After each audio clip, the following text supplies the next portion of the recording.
Vamos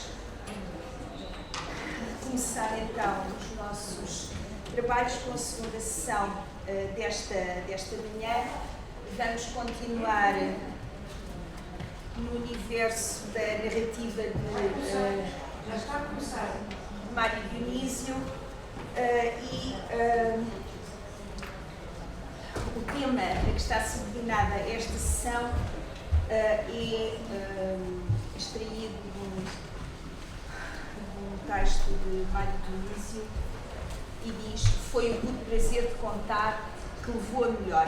A primeira intervenção nesta mesa está a cargo de Serge Abamovici, que trabalha há muito, é uma figura ligada desde o início à Casa da Achada, sempre de Mário Dionísio, é um dos seus sócios fundadores, e toda a sua atividade que se tem desenrolado entre França e Portugal e a cidade do Porto em particular, é uma ação muito diversificada. Tem trabalhado como professor de língua e culturas francesas, e os seus estudos incidem sobre questões de natureza pedagógica, sobre literatura, sobre cinema. Fundou, aliás, a revista de cinema A Grande Ilusão e é sócio da Associação Os Filhos do Lumière. Tem sido programador do ciclo O Sabor de Cinema no Museu de Serralves, foi desde 2002 a 2013 e desde 2015 do ciclo de cinema 9:30, integrado num projeto da Câmara Municipal do Porto. Hoje a sua comunicação intitula-se Dialogar com o Leitor, entre a primeira edição do Dia Cinzento, 1944, e a sua reedição aumentada em O Dia Cinzento e Outros Contos.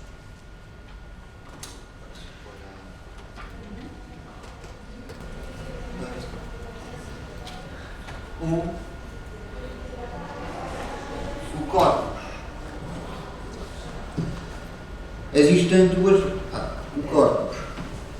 Existem duas versões destes contos. A primeira foi publicada em 1944 e a segunda 20 anos mais tarde. Além disso, encontra-se na Casa da Achada, Centro Mário Dionísio, um exemplar da primeira edição, no qual o autor anotou as correções manuscritas que pretendia introduzir com vista à reedição do texto. Há mesmo dois conjuntos de correções, umas a preto, outras a vermelho, acrescidas de alguns raros retoques a azul, pelo que é possível comparar, grosso modo, 4 versões de cada conto da primeira edição. A segunda intitula-se O Dia Cinzento e Outros Contos, anunciando já no título o adicionamento de alguns contos inéditos. Na sua evocação em forma de prefácio, Mário Dionísio não esconde os retoques introduzidos, todavia não lhes atribui outro motivo que não a preocupação de perfeccionismo, e só se estende sobre o primeiro conto, Nevoeiro na Cidade, para explicar que razões evidentes de censura o tinham levado na primeira edição a escolher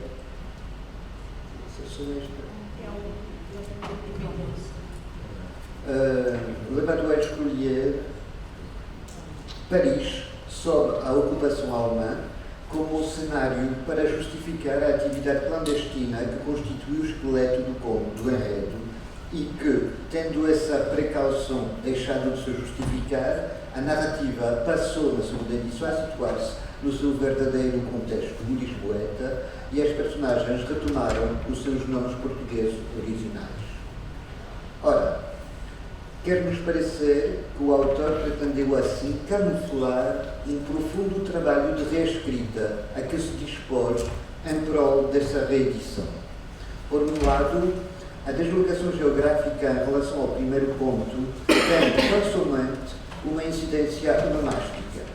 Os cenários, interiores como exteriores, são descritos exatamente da mesma maneira, com os mesmos adjetivos, situando o conto num meio urbano mais indefinido do que na maioria dos outros contos.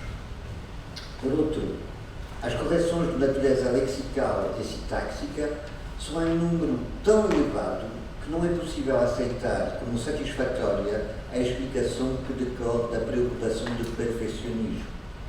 Na verdade, embora a construção global das narrativas permaneça inalterada, em certos contos mais de metade das frases foram retocadas ou até totalmente reescritas, bastando, pois, um simples levantamento do tipo de correções introduzidas para traçar os vetores que orientam, para lá dessas emendas, a nova concepção da escrita narrativa de Mário Dionísio nos anos 60 do século XX.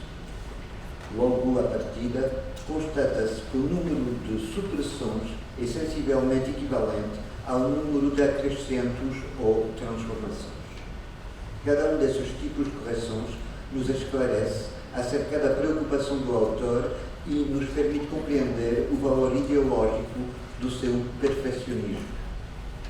Mário Dionísio alude também à influência dos autores americanos dos short stories.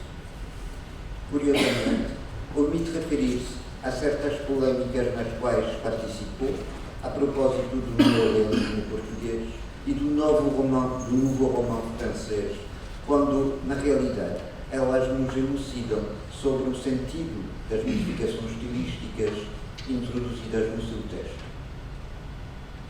2. A análise.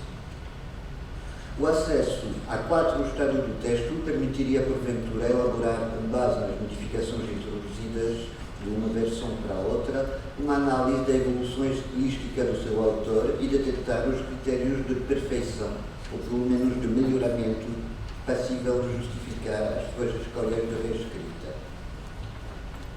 Ora, esse não é, contudo, o nosso propósito. As correções manuscritas serão aqui consideradas tão somente como indícios de um trabalho inconsciente que conduz a uma mudança profunda da atitude, tanto no que diz respeito ao funcionamento da narrativa, ou até do papel da literatura, como no que concerne a tarefa atribuída ao leitor, numa relação com o texto e com a cultura que exclui o simples divertimento. O método adoptado é, no primeiro tempo, estritamente comparativo e destinado a medir a diferença entre a primeira versão e a outra, definitiva, inalterada, quando uma terceira edição em formato de livro de bolso foi lançada em 1978. Bem como a apurar quais as linhas principais que orientaram os retoques, sem nos determos nas propostas e hesitações que as correções manuscritas revelam. Trata-se de, muito escolarmente, agrupar e quantificar os tipos de modificações introduzidas. Debruçar-nos-emos, antes de mais, sobre o primeiro conto, Nevoeiro na Cidade, pois é sem dúvida aquele que recebeu mais retoques e sofreu modificações mais profundas, em especial no respectivo final, e os outros só serão examinados na medida em que corroborarem ou completarem os traços descritos. No segundo tempo, a partir das conclusões tiradas,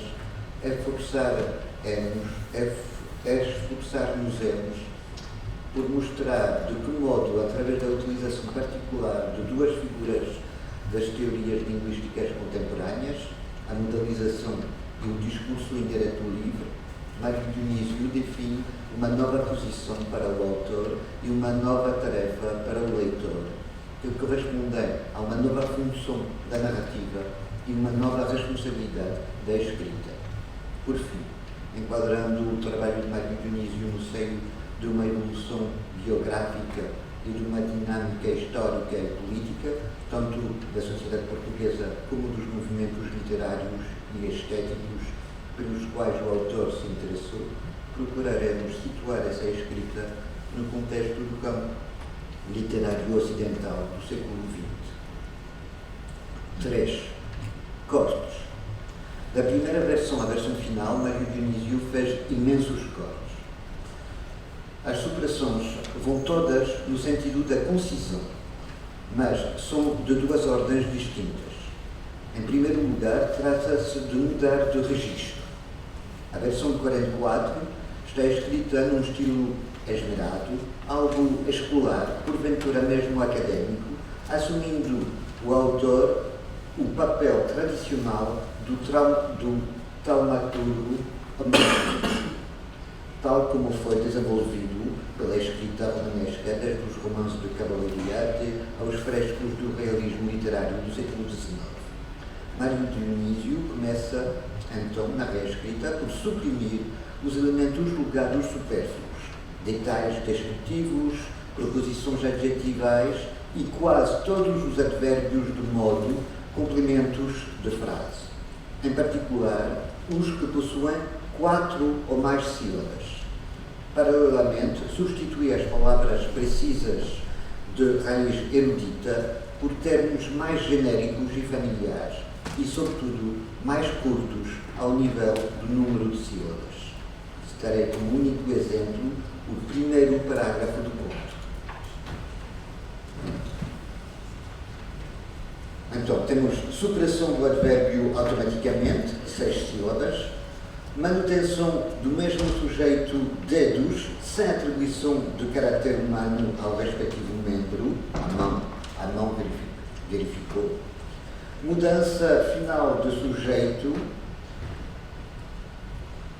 inanimado, optando-se por uma seca objetividade aparente e deixando ao leitor o juízo ou o sentimento, pois que não há sujeito humano que deles seja portador. Além disso, a palavra mais erudita, orifício, o autor preferiu o genérico buraco. A concisão surge aliada à fluidez e à familiaridade. De algum modo, Mário Dionísio recusa-se a restringir a sua audiência a leitores longamente escolarizados. Por outro lado, enquanto na primeira versão o autor não hesitava em lembrar certos pormenores, nem que fosse repetindo segmentos inteiros de frases, na versão final o escritor reclama uma atenção e um esforço de memorização por parte do leitor, dirigindo-se, pois, a um sujeito autónomo, capaz de compreender, suprime muitas frases explicativas, contentando-se com um relato seco dos fatos, de compreender e de julgar. Essa exigência é o contrário do paternalismo infantilizante de que a primeira versão da linhagem direta dos romanos do século XIX não estava totalmente isenta. O seguinte parágrafo do texto basta para ilustrar esta economia.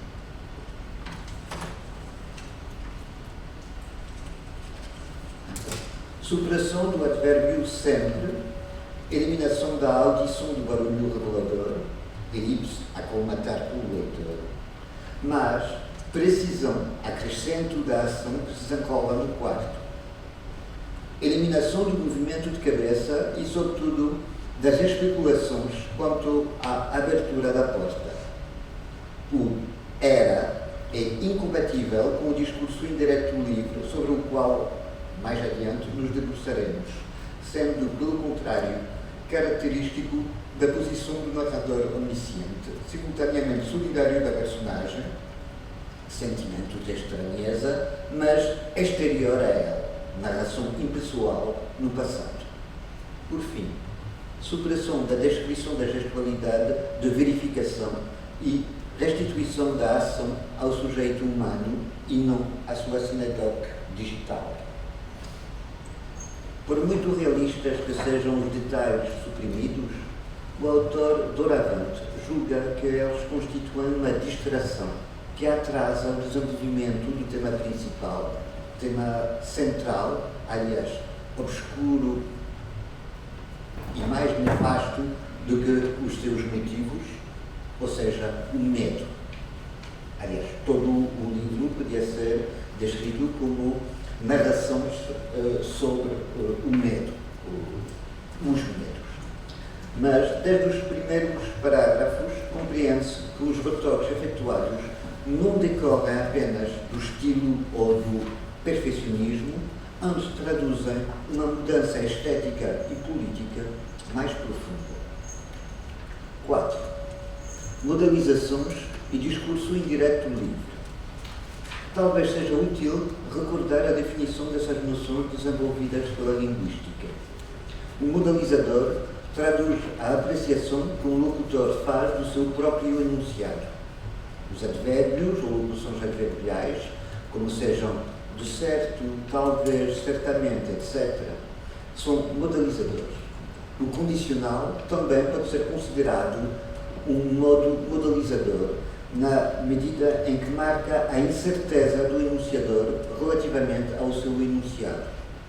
A modalização manifesta a subjetividade. Quanto ao discurso indireto livre, tecnicamente, é uma transcrição sem vocábulos introdutores, verbos locutórios, das palavras pronunciadas, escritas ou pensadas, e sem que o locutor seja identificado de maneira explícita. A voz da personagem e a do narrador entretecem-se de tal modo que nunca se sabe ao certo se quem está a falar é o narrador ou a personagem. Flaubert, por exemplo, em França, empregou frequentemente este modo de enunciação. Uma célebre polémica foi desencadeada nos anos 60 por Pier Paolo Pasolini, o cineasta, que defendia que a narrativa cinematográfica devia oscilar constantemente entre um ponto de vista impessoal e distante e uma solidariedade para com as personagens passível de justificar a própria destruição dos acontecimentos encenados, sem nunca cair no clichê da câmara subjetiva, postura que ela assimilava ao discurso indireto livre, cuja função, ao seu ver, é levar o espectador a compreender o ponto de vista da personagem, salvaguardando, contudo, a distância necessária ao julgamento. O cineasta opunha a sua concepção à utilização deste recurso estilístico por Alberto Moravia e acusava este último de fazer batota ao não ter o mesmo registro de língua e a ideologia correlativa na narração impessoal e no discurso indireto livre, pelo que as personagens de operários nos seus romances falavam como burgueses e todas as figuras moravianas não passavam de uma réplica do autor, da língua do autor e do universo do autor. Ora, entre a primeira e a segunda edição do O Dia Cinzento, detecta-se efetivamente o apagamento dos verbos introdutores do discurso subjetivo e o recurso quase sistemático ao discurso indireto livre. Modalizações e discurso indireto livre concorrem para injetar subjetividades diversas na narrativa. A importância quantitativa dessas alterações e a originalidade da sua utilização por Mário Dionísio, que não recorre a elas por solidariedade para com as suas personagens, nem por ironia na visão que deles apresenta, são esses os valores mais correntes do emprego das já citadas figuras do estilo, mas nunca cai na armadilha egocêntrica denunciada por Pasolini. Justifica que multipliquemos os exemplos e aprofundemos a sua análise. Com efeito, graças a essa figura, Mário Dionísio vai alterar o papel atribuído ao leitor e, por conseguinte, o contrato de leitura no seu fundamento. Significativamente, esse emprego particular justifica, porventura, acrescentos quantitativamente superiores às supressões na reescrita de certas passagens. Detenhamos-nos em alguns exemplos simples para apreciarmos a sutileza do mecanismo. No conto Assobiando à Vontade, a dado momento, quando o protagonista se senta ao lado da passageira na parte da frente do elétrico, Mário Dionísio acrescenta uma pequena frase: ao que uma pessoa está sujeita. Ponto de exclamação.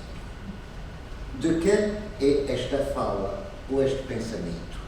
A quem se dirige? Na verdade, apenas se dirige ao leitor, embora emane da personagem da passageira.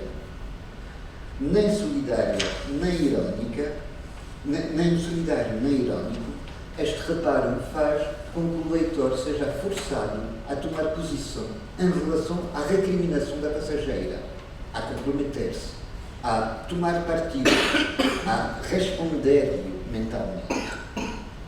No final do conto A Lata de Conserva, que inicialmente era a lata de sardinhas, a personagem feminina, uma mulher à janela, arrepende-se de ter sentido compaixão por um garoto ladrão. Na segunda versão, Mário Dionísio acrescenta a seguinte frase: que iria acontecer-lhe por causa de um garoto qualquer, ponto de interrogação. O lieu, pronome da terceira pessoa do singular, é aqui ambíguo e aparentemente designa a jovem mulher, ponto de vista do narrador, que se dirige ao leitor e lhe coloca uma questão retórica. Mas, de facto, remete para a criança que ela traz na barriga. Discurso indireto livre, já é pensamento da mulher, que formula a deslocação dos pensamentos da personagem de uma criança para a outra e traduz uma atitude de medo egoísta. A gravidez da mulher já fora rapidamente mencionada e o leitor, apanhado em flagrante delito de falta de atenção, tem de reagir. Vamos para outro.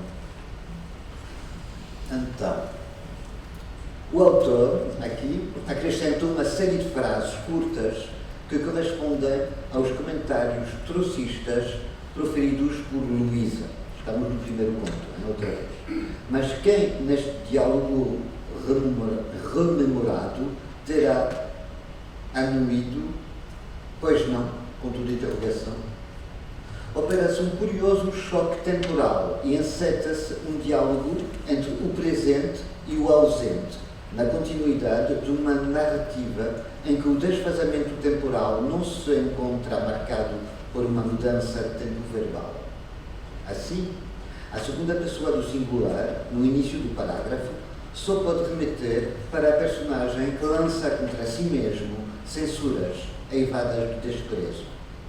Quando Luísa intervém, emprega a terceira pessoa do singular. Mas é na situação presente, narrada no passado, que ele lhe responde. Antes do narrador retomar a palavra, falando de si na terceira pessoa e propondo ao leitor a imagem do animal enjaulado, então, contrariamente à primeira versão, é a atribuição da síntese parafusos apenas. É impossível de determinar. A fragmentação desta frase nominal em dois segmentos na segunda versão vem prolongar o jogo dialógico instaurado entre o autor e as suas personagens, entre os presentes e os ausentes. Mais uma vez, esta conclusão é proposta ao leitor, é ele que é instado a dar a sua aprovação ou a sua condenação. À medida que recorria ao discurso indireto livre, Mário Dionísio suprimiu os comentários explicativos e, sobretudo, as notações psicológicas. O autor já não tem de explicar os comportamentos, deixa as personagens falar ou pensar por elas mesmas. Na maior parte dos casos, está em desacordo com elas, mas não exprime a sua posição nem pela refutação, nem pela ironia, pois é com o leitor que o diálogo foi encetado. Ele é que tem de se declarar de acordo ou em desacordo, porque, aos olhos do autor, a escrita e a leitura constituem apenas o preâmbulo de um entendimento com vista a uma ação futura. De 1944 a 1967, de uma primeira para uma segunda versão destes contos, Mário Dionísio manteve-se fiel aos seus ideais e posições, mas a sua situação mudou e as suas escolhas estéticas evoluíram. 5. Engajamento político e estético. Em 1944, Mário Dionísio já é pintor, escritor e poeta. No entanto, intervém sobretudo como polemista no quadro dos grandes debates ideológicos e estéticos. Membro do Partido Comunista clandestino, embora subscreva a ideia de que, no campo que lhe é próprio, toda a criação artística deve participar no combate e no movimento geral de libertação da maior parte da humanidade, explorada em proveito de alguns privilegiados, ainda assim recusa um dogmatismo estético que pretende impor um modelo único, uma única convenção, tanto na literatura como na pintura. Posição difícil, pois ao mesmo tempo que se alia ao movimento neorrealista, justificado teoricamente na medida em que oferece um direito à imagem pictórica ou literária ao povo, excluído das esferas do poder ou do simples conforto do qual a arte e a literatura são um reflexo, Mário Dionísio defende uma abertura estética a toda a experimentação, que permite alargar o campo do representável e do exprimível. Claramente comprometido ao nível político, entra em polêmica tanto com os artistas e os autores que defendem um certo isolamento do campo artístico, longe das contingências sociais e conjunturais, como com os camaradas que pretendem regulamentar a representação segundo critérios estéticos estagnados. É curioso constatar que contradições da mesma ordem agitaram os membros do movimento surrealista francês durante o curto período da sua adesão ao Partido Comunista, com respostas individuais divergentes que rapidamente levaram à ruptura. Mário Dionísio é um grão na engrenagem, um não alinhado, e, enquanto tal, será objeto de rejeição, mas também de apoio. Ver a censura e a publicação da ficha 14, precisamente no ano da publicação do Dia Cinzento. Embora já na primeira edição o objetivo do livro fosse levar o leitor a uma tomada de consciência das relações sociais conflituosas, apesar de caladas, dominadas por toda a espécie de medos, do mais legítimo ao mais irracional, mas sempre mesquinhos. O autor, naquela época, apresenta os seus contos como outras tantas parábolas, outras tantas descrições exemplares, introduzindo no enredo notações psicológicas, explicações e lembretes, guiando o leitor pela mão. A intenção, generosa e sincera, não é destituída de um certo paternalismo. Durante os 20 anos que separam as duas edições, a situação de Mário Dionísio vai conhecer profundas convulsões na sua vida. Viaja a Paris, onde encontra pintores e escritores cujo engajamento político não impede a experimentação artística e a procura de uma estética inovadora. Começo da redação da sua obra maior, A Paleta e o Mundo, a qual consagrará quase 10 anos da sua vida, pelo que interromperá aos poucos a sua atividade de pintor, que se retomará depois de ter acabado a citada publicação, enveredando então definitivamente por uma estética abstracionista e fazendo da pintura a partir de então a sua atividade principal. Distanciamento e depois exclusão do Partido Comunista. Essa ruptura será sem dúvida uma das mais dolorosas da vida de Mário Dionísio, pois, da noite para o dia, não obstante a sua fidelidade às convicções que sempre defendeu, e não foram, como no caso de muitos outros camaradas, acontecimentos exteriores envolvendo a União Soviética, como por exemplo a invasão da Hungria, que determinaram o seu afastamento. Os companheiros da estrada viram-lhe as costas ou chegam mesmo a denigri-lo. Todavia, Mário Dionísio nunca deixou de defender a compatibilidade ou mesmo a unidade profunda de estéticas aparentemente divergentes. Os adjetivos que emprega da sua conferência Conflito e Unidade da Arte Contemporânea para qualificar a cisão do campo artístico em posições opostas ou incompletas, artificiais, incompletas, artificiais, insustentáveis, caricaturais, esteréis e perniciosas, fim de citação, reflete o drama interior vivido pelo autor. Neste contexto, a reedição do Dia Cinzento reveste vários valores conjunturais. Por um lado, Mário Dionísio afirma a continuidade do seu engajamento e a atualidade das suas preocupações literárias e ideológicas para além do quadro partidário, não havendo da sua parte renegação. Por outro, os contos foram corrigidos, sofreram correções essencialmente estilísticas, mas que põem em causa profundamente o papel da literatura e da política e da prática da leitura. Há mudanças de atitude, de concepção do trabalho do escritor, em sintonia com a evolução das suas posições nos seus outros campos de intervenção. 6. Último. Influências literárias. Na sua evocação em forma de prefácio, Mário Dionísio refere a descoberta dos autores americanos como influência estilística e parentesco até então ignorado, em particular Hemingway, ao que parece não ter lido o Annette, cuja concisão incisiva ela apreciava. No entanto, verificamos que a sobriedade que a segunda versão apresenta em relação à primeira resulta, antes de tudo, da eliminação de certas notações explicativas, psicológicas, postas em causa, provavelmente, devido ao seu contacto com os autores do novo roman francês, não tanto pelos textos em si, mas pelos debates e polémicos que eles suscitaram. Com efeito, Mário Dionísio, em nenhum momento, pratica a repetição, a descrição maníaca, a superação das personagens humanas presentes unicamente pelos rastros deixados, etc., que constituem de algum modo a assinatura formal desse movimento.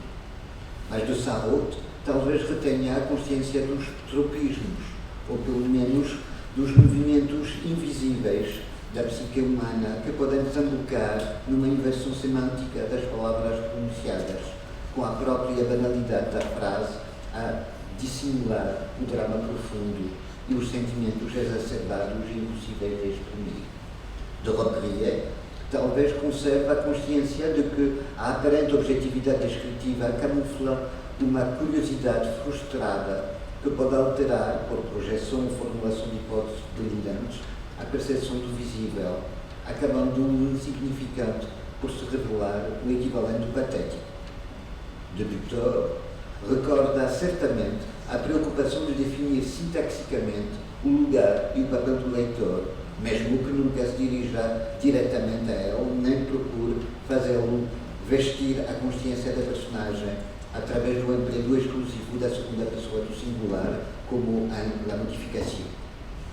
Sobretudo, a consciência essencialmente escritural dos autores do novo roman teria permitido avaliar melhor o que, do neorrealismo, no qual se enquadram indiscutivelmente os contos a conto da primeira publicação, continuava a reivindicar, por exemplo, a intenção emancipadora, a generosidade, o genuíno interesse, que não apenas literário, pelos pobres diabos, a precisão e a atenção ao detalhe revelador, e aquilo que abandonava: a obediência ideológica, a psicologia simplista, os chavões populistas, etc. A frequentação desses autores com os quais se liga sem perder a lucidez, rejeitando tanto a sua arrogância como a sua recusa do engajamento político no momento em que a França está no centro de conflitos coloniais que nada têm de literário, terá seguramente favorecido a sua reflexão formal e as suas escórias estéticas. É também provável que a prática do ensino e a reflexão pedagógica tenham influído sobre a sua evolução, da primeira para a segunda edição, passa de uma escrita que poderíamos qualificar de diretiva, no sentido em que se fala de pedagogias diretivas, para uma escrita mais interpeladora, sob a fachada de uma economia e de uma neutralidade formais, em que as conclusões já não têm de ser formuladas pelo autor, mas sim pelo leitor. Desse ponto de vista, não deixaremos de arriscar uma derradeira influência decisiva, embora Mário Dionísio nunca mencione essa figura a propósito da sua escrita.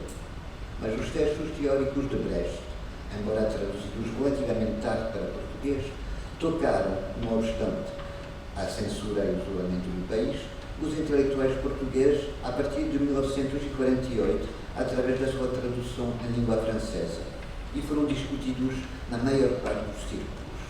A distanciação, que não significa distância, mas sim confronto com o recuo, é talvez um dos conceitos que permite melhor dar conta da exigência de Mário Dionísio para com os seus leitores, transformando-os em testemunhas das ações das personagens, pela aparente objetividade das descrições e dos seus pensamentos através do discurso indireto livre. O autor instiga os leitores a tomar partido, a partilhar ou rejeitar a mesquinhez que engendra o medo inominável que comanda os atores envolvidos.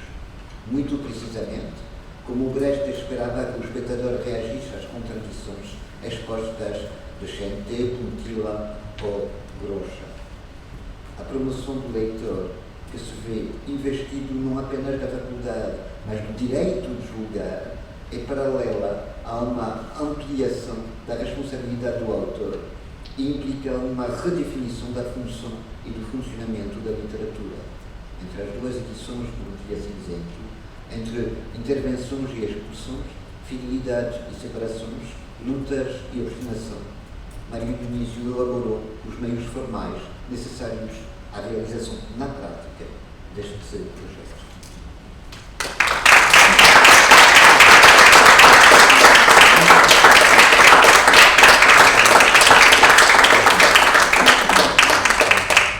Muito obrigada por esta exposição tão esclarecedora quanto ao processo de transformação que se opera entre a primeira e a segunda edição do Dia Cinzento.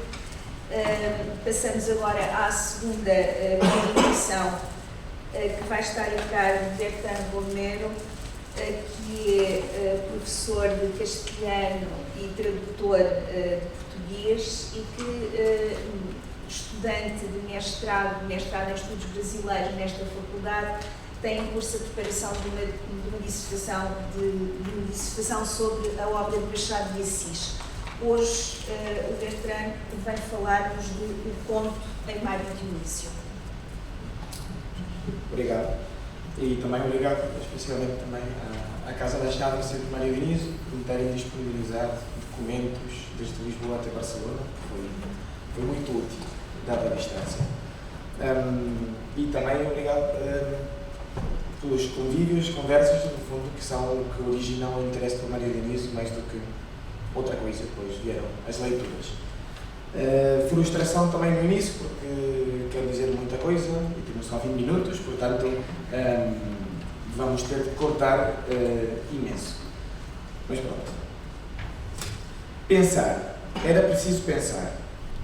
Serenamente, friamente, deixar em paz os ruídos da escada. Não esquecer um minuto a Luísa, o Edmundo, os outros todos.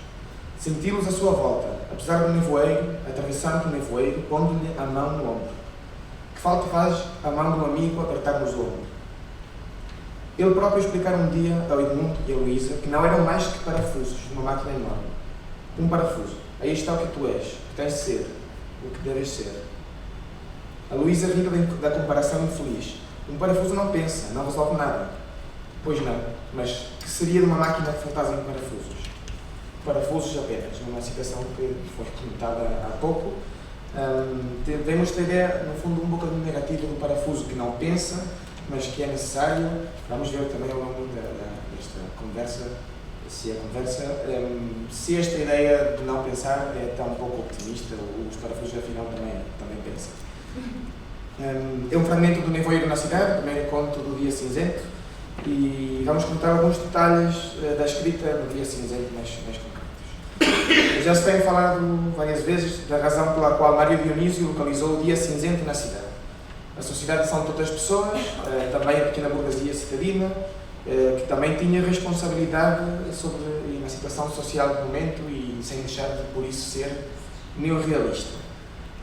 Porque o neorrealismo tinha de falar só de camponeses e operários.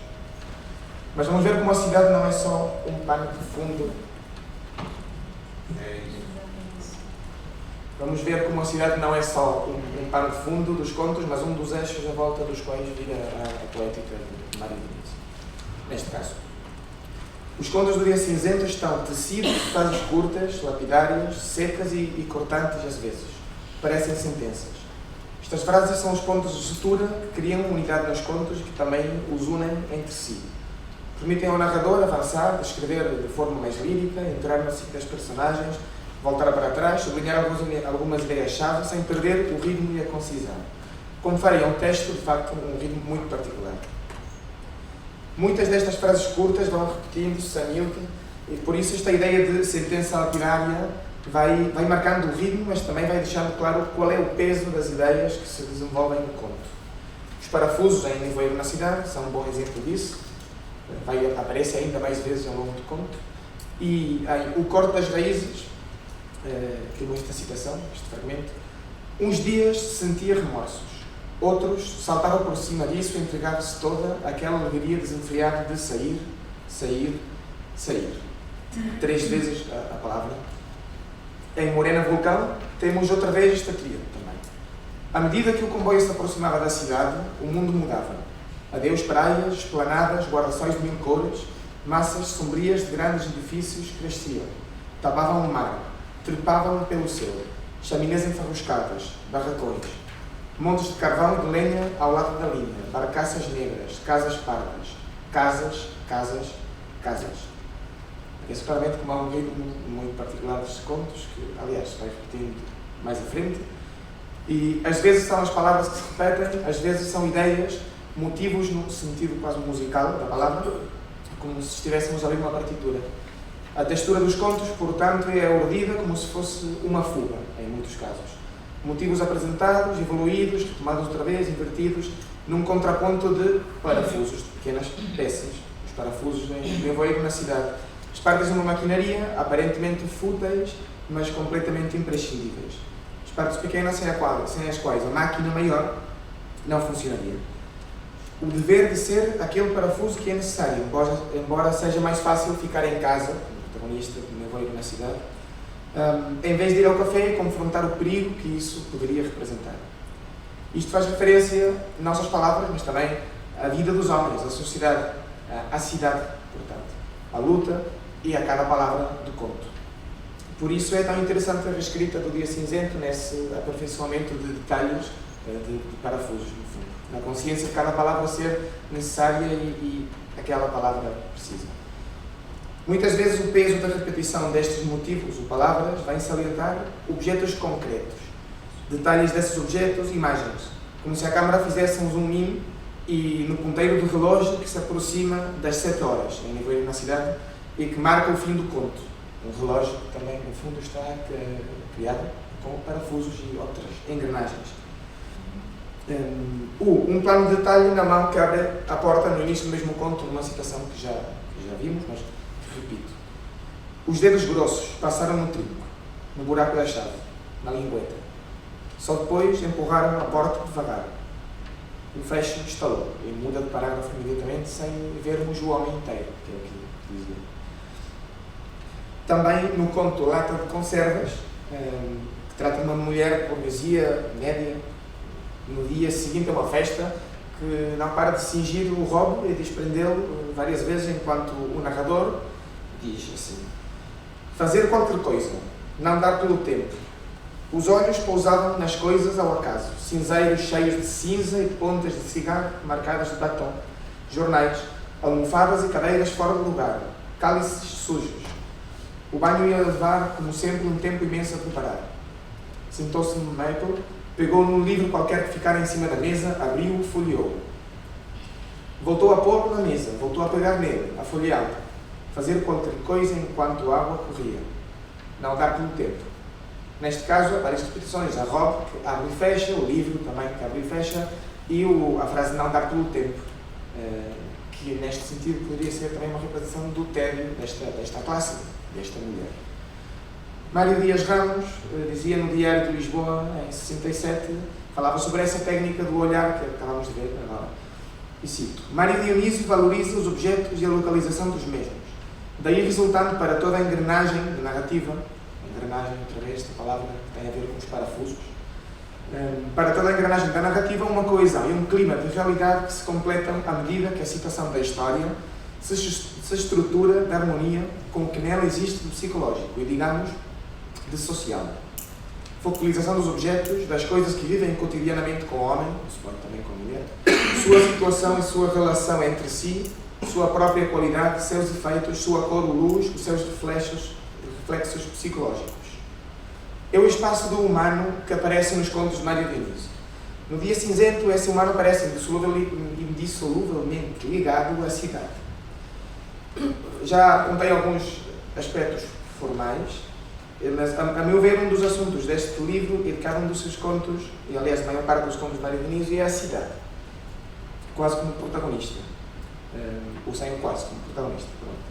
A cidade como um espaço onde o humano acontece em todas as suas dimensões, a mistura das pessoas, de classes, o barulho, a confusão, a massa que separa as pessoas, mas também a junta, os medos, as esperanças, as pessoas solitárias, o tédio, a responsabilidade política confrontada com aquelas vidas confortáveis do aconchego dos lares. A cidade, portanto. Assim dito, é quase um tópico, mas a forma em que Mário Diniz nos apresenta a cidade é bastante mais complexa do que esse tópico. E antes de continuar, todavia, gostava de parar um instantinho para pensar levemente, sem ser um especialista no tema, mas na forma e o conteúdo, que é um dos temas centrais em Mário Diniz, que outras pessoas falaram ou vão falar melhor do que eu. Segundo Mário Diniz, não há televisão. Numa entrevista feita por Urbano Tavares Rodrigues em 66, Mário Diniz diz: quando escrevo um poema é porque alguma coisa do chamado mundo exterior provocou em mim uma perturbação a que é impossível encolher os ombros, esquecer, calar. Indignação ou encantamento, serenidade ou inquietação insuportável, um estado de instabilidade que a tudo se sobrepõe, que ainda não é nada para o poeta. Só escrevendo, essa perturbação de que tudo nasce começa a definir-se para mim mesmo à medida que as palavras vão tornando concreto, real, qualquer coisa que, antes disso, só sabia que me era forçoso dizer. Aceitar a forma em que se vai articulando, portanto, não por graça divina, mas pelo trabalho das palavras, pela exigência da forma que o que se quer dizer impõe. Feito este claramente, voltamos à estética dos parafusos, como poderia dizer-se quase meio linkar, meio sério, quem sabe. É o ponto de união entre estes dois planos analíticos. De facto, é a forma que tem Mário Diniz de que uma mesma coisa seja as duas ao mesmo tempo e ao contrário. A sua técnica de pequenos elementos indispensáveis cria uma rede na qual o conteúdo e a forma são a mesma coisa. Poderíamos estabelecer um paralelismo: os seres humanos na cidade e as palavras no texto. Os parafusos são estes seres humanos na cidade, porque afinal a cidade é também a sociedade, e as palavras no texto, como partes da engrenagem. Portanto, a forma são as palavras repetidas, que dão ritmo, que estruturam, mas estas mesmas palavras são as que mais conteúdo têm, para dizer de algum modo, não é? Porque o conteúdo vai crescendo de uma forma concreta. Por isso, a ideia da cidade, vamos voltar lá. Mas falar da cidade implica falar de como esta cidade é descrita e escrita. Há uma dialética de oposições que estruturam os contos e a forma em que as principais ideias sobre o humano e as suas relações, nomeadamente no espaço da cidade, nos são apresentadas. Encontramos uma tensão entre o interior e o exterior das casas, entre dentro e fora, às vezes assinalada só com a justaposição do exterior e interior em duas frases consecutivas, como é o caso do conto Véspera. As crianças tinham ido brincar para a rua. No quarto, os quatro ouviam-nas e pensavam: boas ideias. Tinham ido brincar para a rua, ponto, no quarto. Também, de facto, outra posição, que não temos tempo de falar, entre adultos e crianças, importante nesse conto também. Outra citação, neste caso de Nevoeiro na cidade outra vez: mesmo nos telhados mais próximos, a torre da igreja se esbatiam na névoa. E dentro de cada casa havia uma outra névoa que encobria as pessoas, as deformava, as isolava. Névoa dentro e fora, que faz, no fundo, o mesmo efeito. Não é só separação, mas também é união. A mesma névoa dentro e fora. E também é importante a solidão, a individualização noutros contos, contraposta a esta individualização com a massa, o coletivo e com a companhia, como vamos ver depois. Estas oposições vêm-se muito claramente também no conto Os Sapatos da Irmã, na ideia da luz e a escuridão. E cito: a esta hora, a cerca são vultos negros que esbracejam brandamente raros pedaços de claridade que alastram frouxamente pelo chão. O também, O guarda volta a cabeça a sondar a escuridão. No grande edifício, nesta e naquela janela, já luzem frouxamente as lâmpadas azuis que ficam acesas nas enfermarias durante toda a noite. A luz que vai aparecer nas janelas. No fundo, a janela vai ter uma importância. A janela, portanto, é a fronteira que separa e une também o interior e o exterior, a luz e a sombra, como se vê neste outro fragmento do mesmo conto. A cidade estende-se a seus pés, com milhões de pontos luminosos. Como brilham! Fernando olha as casas lá embaixo, do outro lado do muro. Há telhados ennegrecidos pelas chuvas. Aqui além, uma mancha menos escura de telhas novas. Oposição nesta vez nas cores, as telhas escuras e as telhas mais claras que são novas. E acaba. Janelas, janelas, janelas. 3 vezes. Outra vez. Esta tríade que outra vez está a salientar a janela, um espaço de comunicação e oposição. E ainda mais, à frente, já de dia, o sol, cito, vem lá de fora, do mundo livre e imenso. Desce por entre as altas árvores da cerca e estende-se por ali dentro até o pé descalço de Fernando. Neste caso, de fora para dentro, a luz que entra, que vai dar ao pé, outro plano de detalhe, que tem sentido porque, no fim, Fernando, no conto, liberta-se da opressão do mundo dos adultos, simbolizada, entre outras coisas, através dos sapatos da irmã, que é obrigado a vestir como burla, como castigo, e caminha descalço, sentindo o sol nos pés, precisamente. De facto, há também uma oposição neste conto entre opressão e opressor, mas, outra vez, fica para outro congresso. E o fim, que não posso deixar de comentar, Fernando escapa, tira os sapatos, efetivamente, e caminha descalço, misturado com agentes operários na beira do rio. E acaba assim. Na sua frente, cada vez mais perto, cada vez maiores, estão outros barracões, outros cascos enormes, outros guindastes, outros garotos descalços. Uns tijolos dos barracões são mais vermelhos do que outros, e o sol bate de chapa nas grandes vidraças partidas. Há outros como ele, já não está sozinho, e já não há escuridão, ao contrário, há muita luz, e de facto é o fragmento onde mais cores aparecem nesse conto. E de facto, no fim dessa oposição, as janelas estão partidas, graves. Luz e escuridão, dentro e fora, indivíduo coletivo. Fernando está só. O homem de nevoeiro na cidade está só, como já dissemos. O nevoeiro envolve as pessoas, isolando-as, embora consiga encontrar companhia no anonimato da cidade. Este é outro dos temas mais recorrentes. A massa que esmaga e revela a solidão, ou, por oposição, a massa que acompanha as outras pessoas que formam o coletivo humano que combatem a solidão. O conto, O Corte das Raízes, começa assim. Nada melhor do que essa lufada de ar fresco quando transpunha a porta da escada e se encontrava, enfim, na rua. O interior que é opressor, a família burguesa da protagonista com as suas exigências. Depois dirá, sair, sair, sair, 3 vezes. E continua, só agora se sentia livre.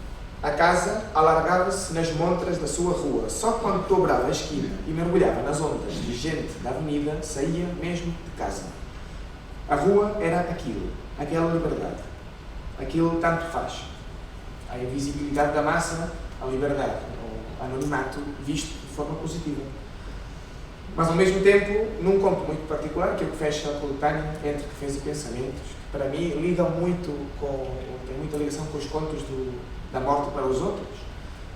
O exterior é a liberdade, sim, mas a liberdade porque está-se sozinho, ao contrário de antes, que era porque está-se acompanhado. O protagonista caminha sob a chuva porque quer molhar-se, como forma de recusar, e cito, o aconchego tão banal dos lares. E assim, e na casa do João, na do Aníbal, na do Vasco, a sopa na mesa fumegante, torcendo o nariz porque não gosta daquela sopa. As famílias reunidas para a refeição mais repousada do dia. As criadas, de avental engomado, deslizando em volta sem ruído, mudando de talheres, enchendo os copos. As ruas ficam desertas, amplas, imensas. E só quem as atravessa nessa altura, sem ninguém à espera, tanto se lhe dando ir para cima como para baixo, é que pode apreciar este espetáculo novo, que é o das casas vistas de fora. Quando as multidões enchem as ruas, trazendo com elas, apesar de tudo, um pouco da sua intimidade, não se pensa nas paredes dos prédios, nem no peso imenso das portas fechadas. Rigorosamente não existem. Mas quando tudo se recolheu, as persianas descem e se vê ou imagina tudo isso caminhando debaixo da chuva, até os cortinados transparentes que serenamente caem do lado dentro das vidraças e adquirem a dureza e a indiferença do cimento. Do lado de dentro, as casas vistas desde fora, os cortinados que se transformam em cimento. Não há possível comunicação entre o interior e o exterior, entre a solidão, entre a liberdade da solidão e aquela opressão do aconchego dos lares. As pessoas criam vínculos, a massa é o recordatório desses vínculos, que, segundo o protagonista, temos de romper para atingir a liberdade. Há saudades daquele aconchego tão banal dos lares, é claro, mas o indivíduo tem de ficar do lado de fora daquelas casas burguesas, tem de sair do conforto, quebrar os laços da própria classe, que a personagem, no fundo, tem origem nessa classe, de uma burguesia que brinca a revolução, mas que acaba por não conseguir libertar-se. A cidade construída como uma rede de contradições e oposições, cidade que isola, que oprime, que resiste, que luta, cidade de humanos onde o medo, os sentimentos, o irregular, o compromisso, mas também o parafuso, naquela regularidade do relógio, tem lugar. A estética do parafuso, já sem brincar. Aqui vou fazer agora um corte, já para acabar, e falar do último livro de contos de Mário Dionísio. Tem sido que é muito diferente, que é uma evolução, que a situação social aparece só como pano de fundo, isto quase nas próprias palavras de Mário Dionísio, e não de forma tão protagonista, esta situação social, porque o livro é mais intimista, onde a interioridade aparece de forma mais óbvia. Sim, é verdade, mas vamos ver que no fundo, se calhar não é assim tão verdade, pelo menos é com nuances.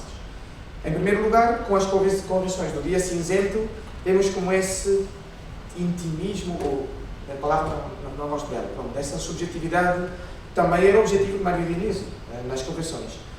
Dar mais peso ao leitor para imaginar essa intimidade. Portanto, não há assim tanta diferença à partida. Mas continua a haver um trabalho que não faz diferença entre assunto e forma, um trabalho de parafuso, de procura da palavra justa, do recorte do desnecessário. Com mais atenção à interioridade, é óbvio, sim. Mas se é através da cidade que conhecemos os parafusos, também é através dos parafusos que conhecemos a cidade, a sociedade. O ponto de partida aqui é a complexidade dos parafusos, que continuam a aparecer fúteis, talvez, pessoas que passam, que desaparecem, como os contos, com preocupações que talvez pareçam fúteis, mas é a vida, a pequena vida, o cotidiano, que são também o que forma a cidade e o que revela as problemáticas sociais do momento que era diferente. Se calhar também por isso há aquela diferença entre a época em que foi escrito, com situações aparentemente menos prementes, mas não menos graves.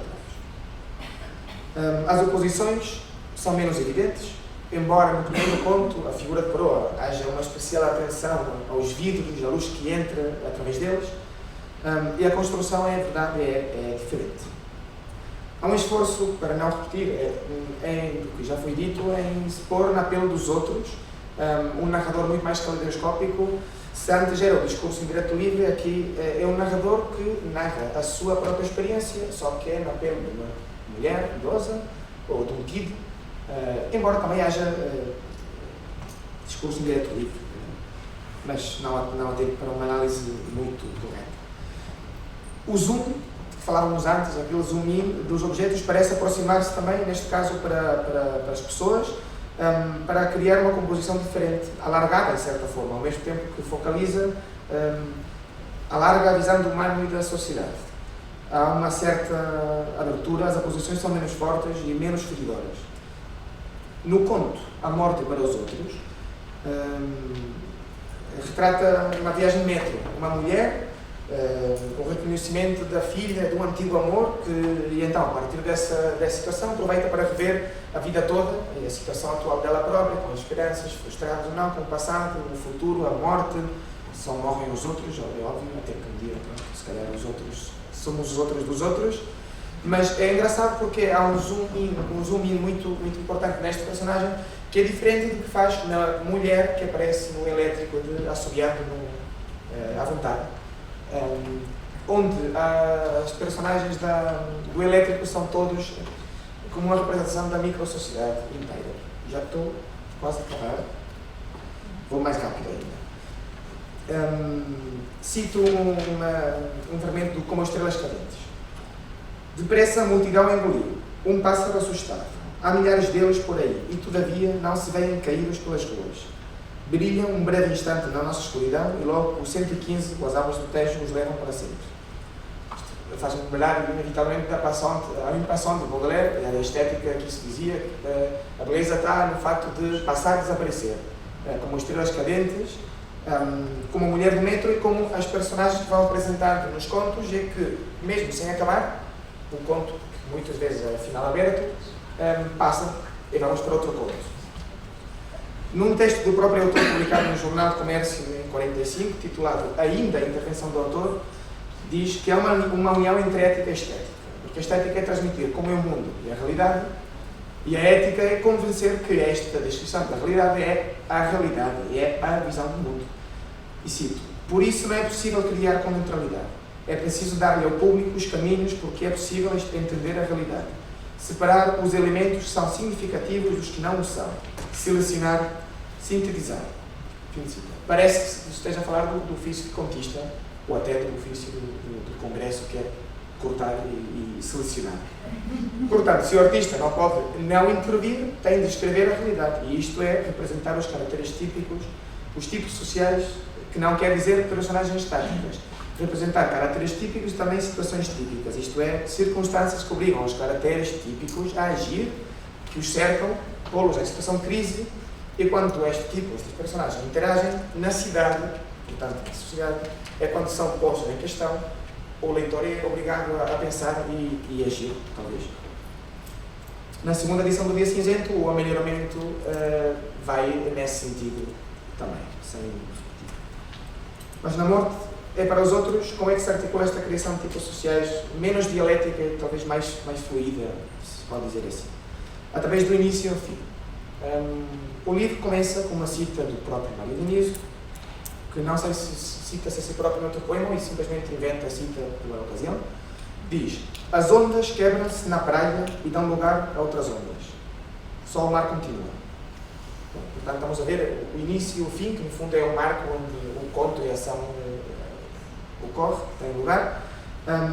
E de facto, o primeiro conto da morte para os outros é a figura de proa, que primeiro vê-se de um barco, é a parte fronteira da frente, pronto, a figura de proa. Mas no último conto também acontece num barco, que é a sul do trópico, assim, que acaba com um final mais aberto impossível. Não sabemos o que vai acontecer com aquela mulher que tem de passar uma nota secreta e está a sofrer muito por isso.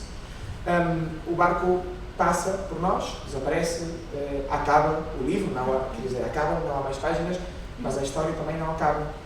E então, vou cortando ainda mais coisas, selecionando, mas o fim e os inícios é o que emoldura os contos. Emoldura uma experiência humana, quase sempre íntima, que progride a partir de uma crise, de um drama, até uma conclusão que, paradoxalmente, deixa tudo em aberto. Uma cita de Eugênia Leal no livro Mário Diniz, Vida e Obra. Portanto, acaba sem acabar. Porquê? Porque depois do fim há outro início de outro conto, outra pessoa que passa, outro parafuso da cidade que aparece por aí, mas não podemos negar que acaba, porque o texto já não há mais palavras depois disso. Também é verdade que estes finais abertos não nos provocam uma inquietude, uma sensação de então o que é que vai acontecer? Temos de saber mesmo como acaba. Não, é mais estático em movimento, como as ondas do mar que acabam, outras recomeçam, mas no fundo é o mar que está lá, o livro de contos.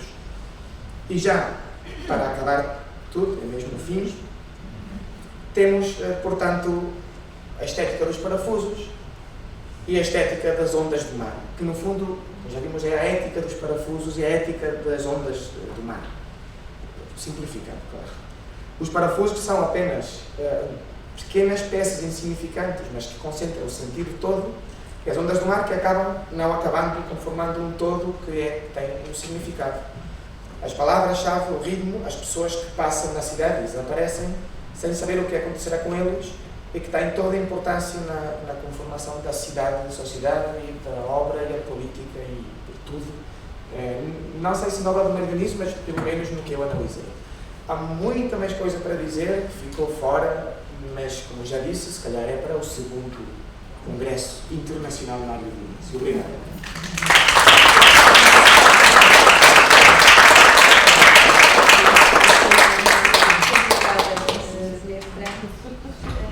Passo imediatamente a palavra à nossa terceira oradora nesta sessão, Carolina Lima Vaz, que é licenciada em Filosofia por esta faculdade, que tem, além disso, um mestrado em Filosofia Portuguesa Contemporânea, também por esta faculdade, e que é professora de Filosofia no ensino secundário, formadora também nessa mesma área, e que hoje nos vem apresentar a comunicação intitulada Indivíduo e Sociedade, Perspectiva Poético-Filosófica na Formulação Literária.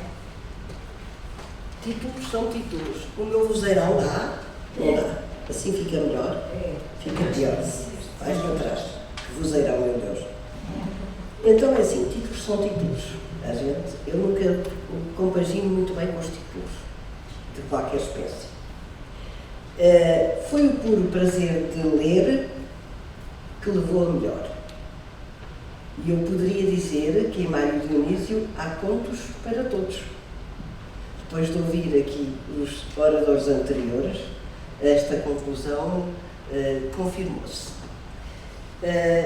Eu faço uma espécie de flashback, só analiso 3 contos, assim, muito brevemente, não é? Esperando o próximo congresso. E com um flashback mesmo regressivo, do quase um presente até às origens. E vou começar em março de 1987 com um texto que se chama assim: Que a luta continua, dizem eles. Vou seguir para um texto muito difícil, onde me embrulhei bastante, chamado mesmo Monólogo a Duas Vozes. Terminando no conto, exatamente porque é antes do almoço, a corrida. Terminando, portanto, em fuga. As temáticas dos 2 primeiros contos, uma assentam no que se poderia chamar uma imaginação reflexiva. Inventei e existe. No primeiro, uma original e audaciosa reflexão política. Lembrem-se que estamos em 1987 e eu fui à internet ver o que é que se passava no governo na altura. Fiquei informada, em que o eu do narrador se transmuta no seu oposto outro, a vítima entrando na mente do Carrasco. Isto são as influências, se calhar, também do Camus e do Calígula, lembrei-me agora. Tomando o seu ponto de vista, é aquilo que este é incapaz de fazer. O Carrasco não é capaz, ou não é muito, de se pôr no lugar da vítima. Tomando o seu ponto de vista, que é aquilo que é incapaz de fazer. No segundo, Monólogo a Duas Vozes, uma reflexão do seu outro eu em confronto consigo próprio, sobre o ofício, a escrita e a linguagem. Muito difícil. Na corrida, a dimensão poética do vivido, os excluídos uns contra os outros, contra o mundo. E ao mesmo tempo um deslizar de sentimentos que passam do narrador para o leitor, que é da ironia e do desprezo, no primeiro, para a dúvida, o confronto e a distanciação no segundo, acabando no desespero e no desejo da solidariedade. Eu e os outros, e juntando aos outros anónimos. Anónimos, isso é importante. O mundo mudou? Sim. Nos primeiros textos, o agente de segunda classe, não é o Ashman, da Polícia de Intervenção e Defesa de Estado, vai ter finalmente, como oportunista, vai ter todas as oportunidades, vai ter finalmente carro próprio, um andar, e talvez, como todos nós, em 2016, uma dívida ao banco, bem feita.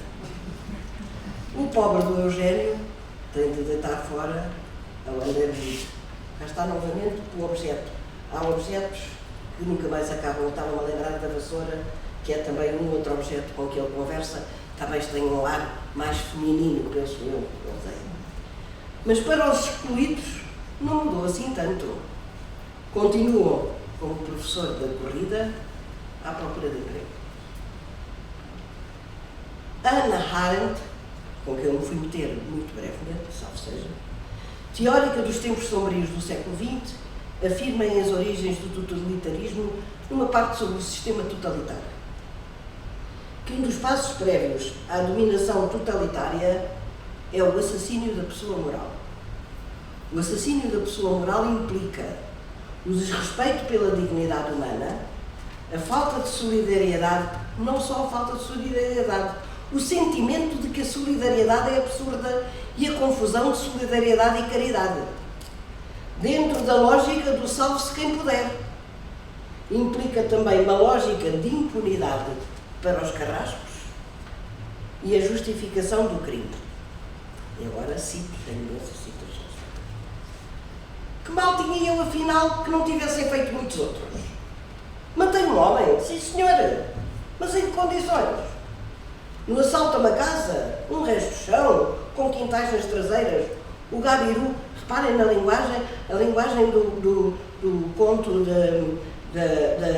que a luta continua é extraordinária, porque é o vocabulário, não só onomatopeias, paf, paf, tef, tef, como a linguagem do pensamento do próprio PIDE.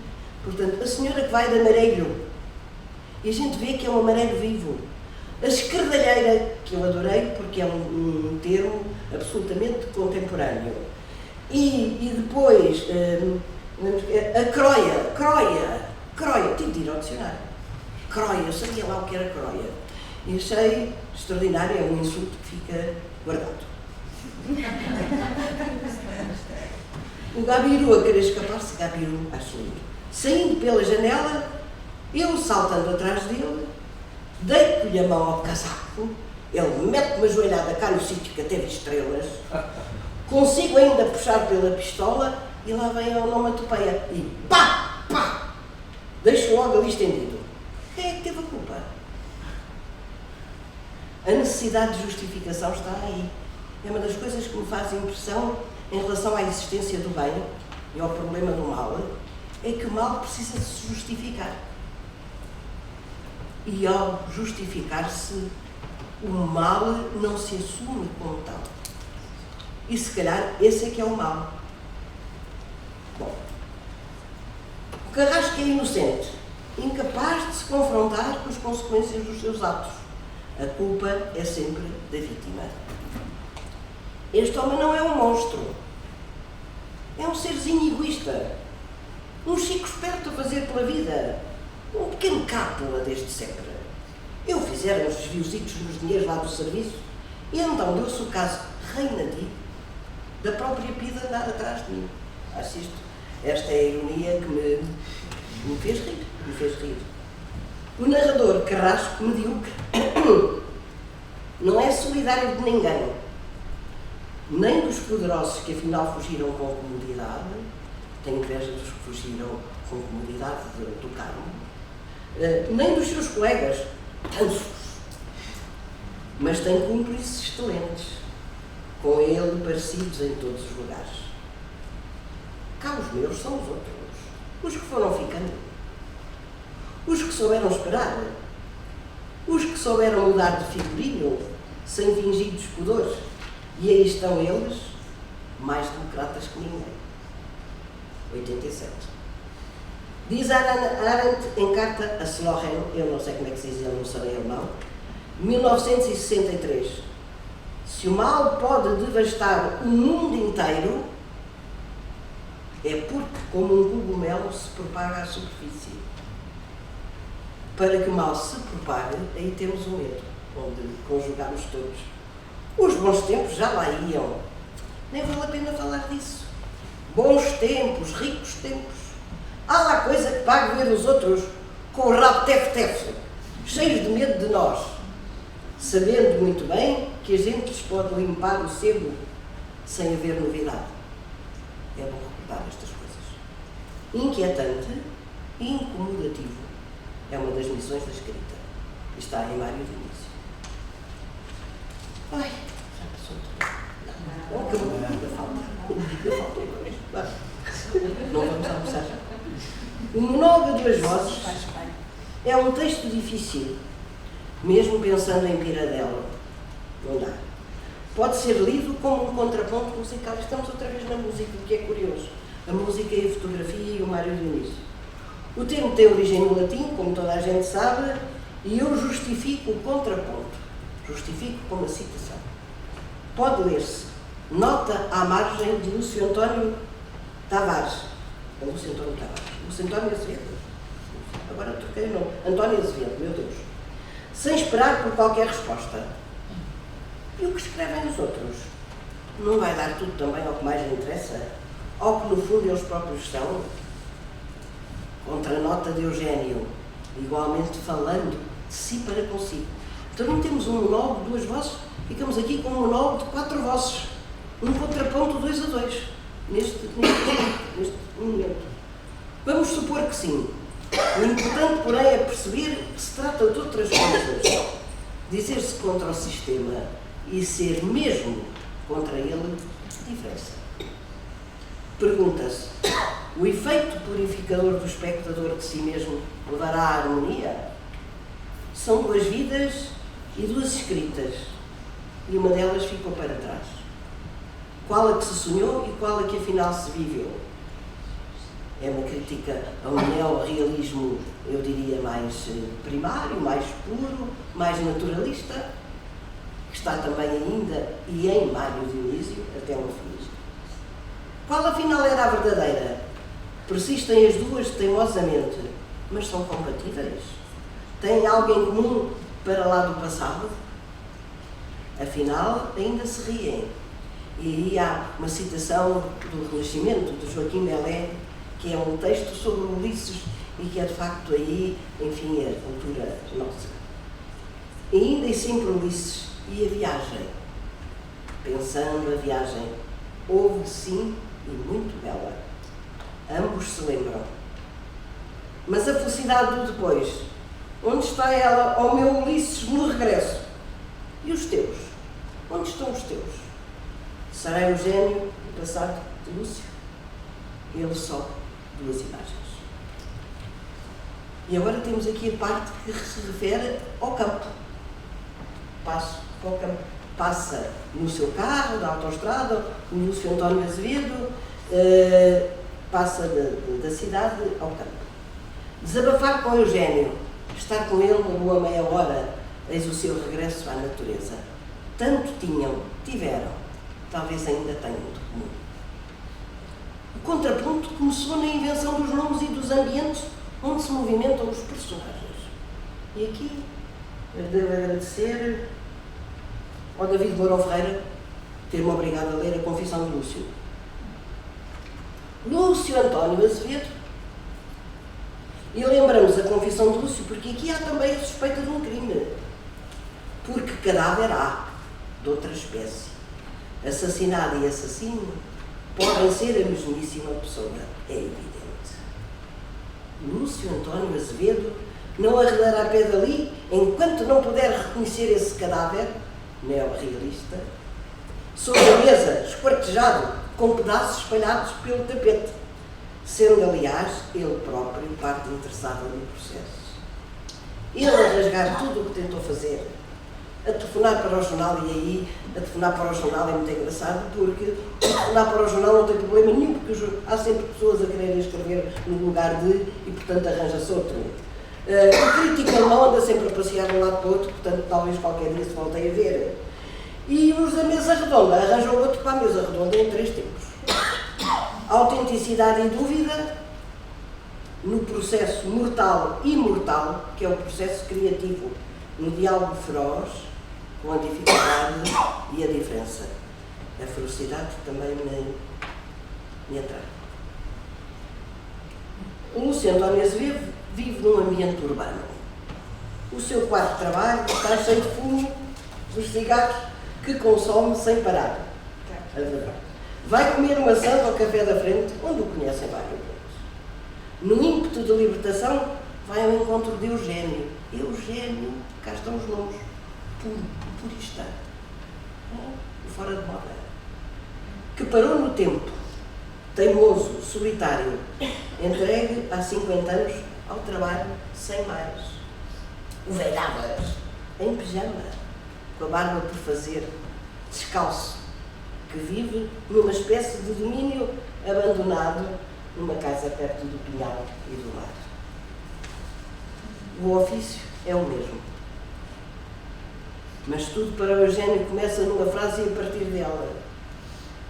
E diz-se que se deve começar com uma frase. O mundo tal como ele o vê, usando a palavra chã do cotidiano, chã, das coisas triviais. Com que intuito? Transformá-lo? Afirmá-lo? Não é possível regressar à inocência da palavra, nem à inocência de assim transformar o mundo.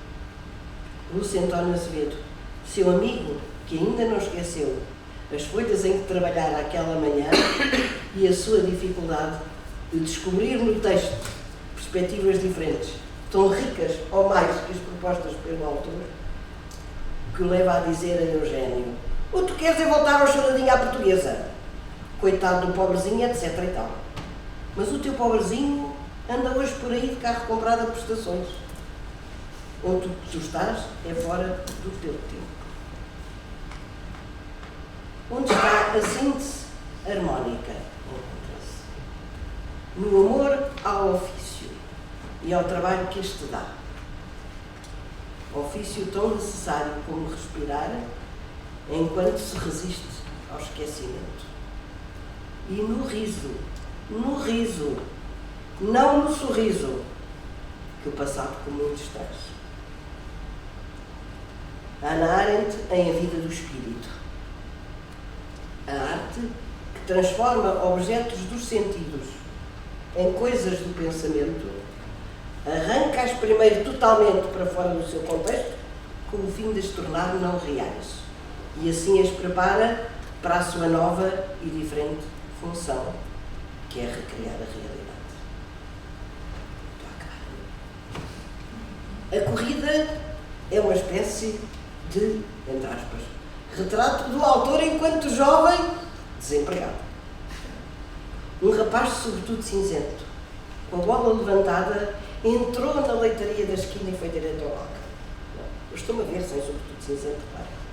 Aí, enquanto bebe o seu leite quente, vai olhando os bolos e a saia da rapariga. É jovem, tem apetite. É um texto doloroso de solidão. A frase é curta como sempre, sonora, forte, mas doce. A descrição dos lugares é viva e colorida. Era um bairro popular. Em frente da porta da leitaria, um velhote, sobretudo remendado e com o chapéu já sem cor definida, enterrado até aos olhos, vendia castanhas.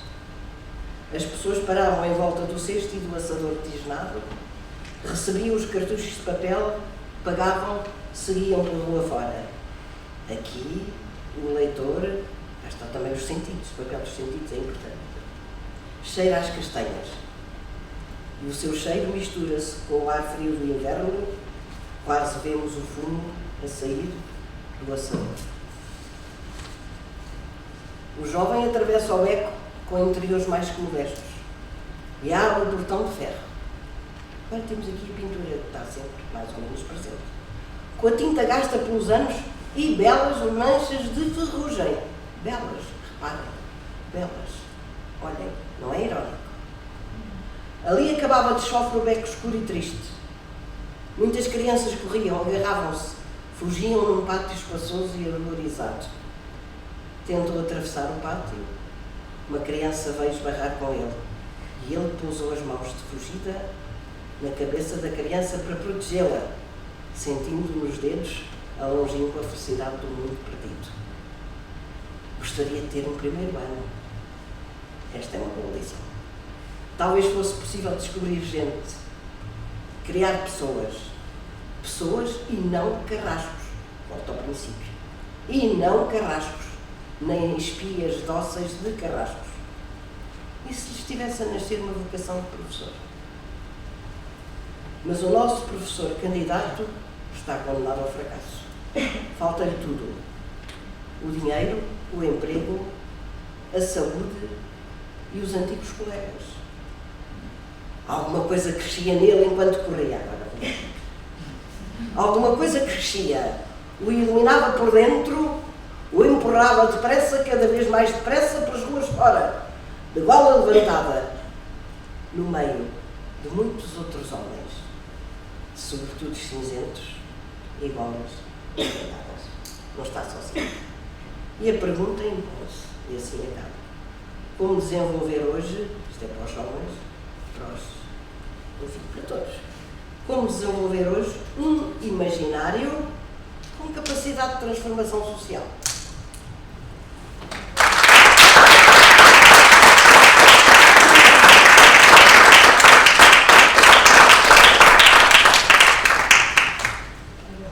Muito obrigada também à Carolina por esta sua intervenção. Estamos com uma derrapagem, como agora costuma dizer-se, considerável no nosso tempo, mas de qualquer dos modos penso que as três intervenções foram de modo a suscitar observações, perguntas, comentários e, portanto, creio que podemos ainda usar uns 10 minutos, se assim o entenderem. João António. Eu estou muito grato à Casa da Achada e eu sou filho leitor da professora Paula, foi? E a minha universidade falou-se aqui muito em parafusos, a minha universidade foi feita nas oficinas, não foi uma universidade. E quando tu falas e houve duas coisas que foram faladas, tu falaste em chaves, eu reparei muito as fechaduras, se tu falaste em parafusos, eu trabalhei muito com os parafusos. E falaste na ética dos parafusos. O Mário Dionísio não escolheu parafusos por acaso, penso eu. Não escolheu a porta. Porque quando se fala em parafusos, pelo menos para mim, eu digo aquilo que eu penso, como leitor, eu sou simplesmente um leitor, lembro-me sempre do parafuso de Arquimedes. Arquimedes inventou um parafuso que era para trazer as águas da profundidade para a superfície. O parafuso que o Mário Dionísio aqui fala é o parafuso para a profundidade da superfície para a profundidade. O princípio do parafuso é o princípio que me orienta como leitor, a mim, que é pretender, numa ação, digamos, helicoidal, ir à profundidade do livro e ao mesmo tempo, indo à profundidade do livro, procurar descobrir qual é a chave de leitura. Portanto, eu quando ouvi aqui as vossas apresentações, achei que me tocaram profundamente, como me tocou a intervenção anterior da professora, acerca dos títulos, não é? Que um título de um livro, eu costumo dar sempre subtítulos aos livros. Quando eu dou um subtítulo, estou a dar um sobrenome ao livro, estou-me a apropriar do livro, estou a tornar o livro quase como meu filho. E, portanto, era só isto que eu queria dizer, essa questão do parafuso como a espiral, o princípio do traço, ir sempre mais fundo, procurar, rebuscar, isso para mim é muito importante como leitor. E também acho que a professora falou na questão, as coisas dos sentidos serem transformadas em coisas do pensamento, que eu acho que isso também na estética neorrealista, e quando os escritores falam em coisas que são sensíveis aos operários, não são literatos, e portanto essas coisas sensíveis que nos fazem, e é isso, essa alegria que eu encontro na escrita. Pronto. Muito obrigada. Alguma outra chega?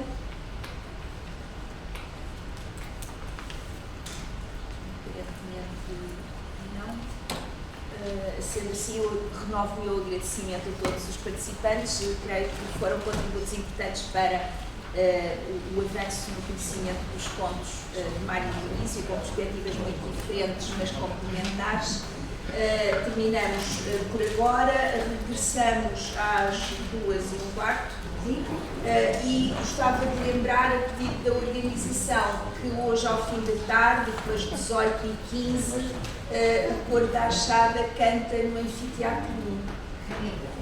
Que é o que tem melhor acústica.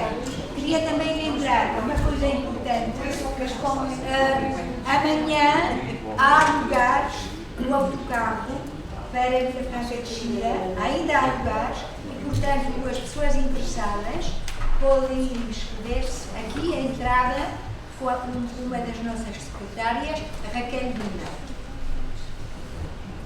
Muito obrigada.